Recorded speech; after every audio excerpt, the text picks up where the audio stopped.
සුබ දවසක් ඔයාලා හැමෝටම. අද අපි යන්නේ BMW 320i 2006 කියන මේ වාහනේ කස්ටමර් අපිට කම්ප්ලේන්ට් කරේ ක්ලස්ටර් එකේ රෙඩ් ඔයිල් කැන් වනින්න එකක් එනවා. ඔයාලට පේනවා දැන්.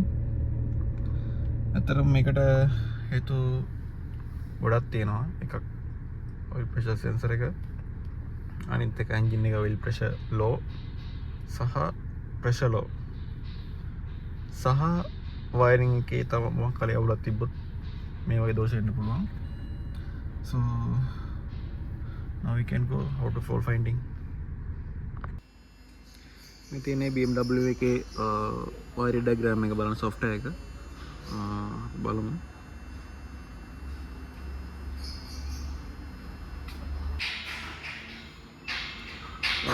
මේ තියෙන්නේ ECM එකේ diagram එක, මේ DME control එක, මේ තියෙන්නේ oil pressure switch එකේ wiring diagram එක, මෙතන switch එක. අපි දැන් බලමු මේකේ pin out එක කොහොමද තියෙන්නේ කියලා. DME එකේ X6005 මෙන්න මේ තියෙන connector එකේ pin number 10. ඒක යන්නේ කෙලින්ම oil pressure එකට. අපි දැන් බලමු pin location එක වෙත් තියෙන්නේ කියලා. මේ තියෙන sensor location එක.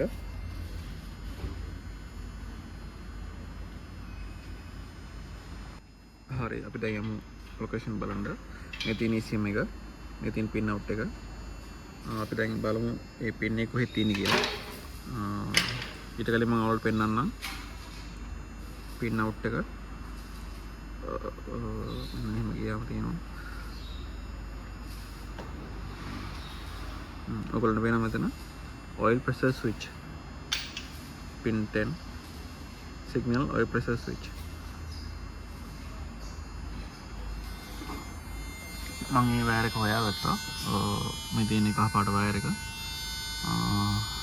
ඩිස්කනෙක්ට් කරමු. මේ තියෙන්නේ සෙන්සර් එකේ ඉඳන් එන ලයින් එක. ඒ කියන්නේ සෙන්සර් එක බොඩිට එර්ත් වෙලා තියෙන්නේ. ස්ටාර්ට් කරන්න නැතුව ස්ටාර්ට් කරාට පස්සේ මේක ඕෆ් වෙන්න ඕන. මේ ග්‍රවුන්ඩ් එක ඕෆ් වෙන්න ඕන. ඒ කියන්නේ ස්විච් එක හොඳයි සහ ඔයිල් ප්‍රෙෂර් එක හොඳයි. දැන් මේ අපි බලමු ECM එකේ පවර් එක 11.8. ඇත්තටම දැන් මේකේ පවර් එක හොඳයි. කලින් ලයිට් එක පත්වලා තියෙද්දි 3.2 වගේ වෝල්ටේජ් එකක් ආවේ. ඒ කියන්නේ ECM එකේ ප්‍රශ්නයක් තියෙන්නේ.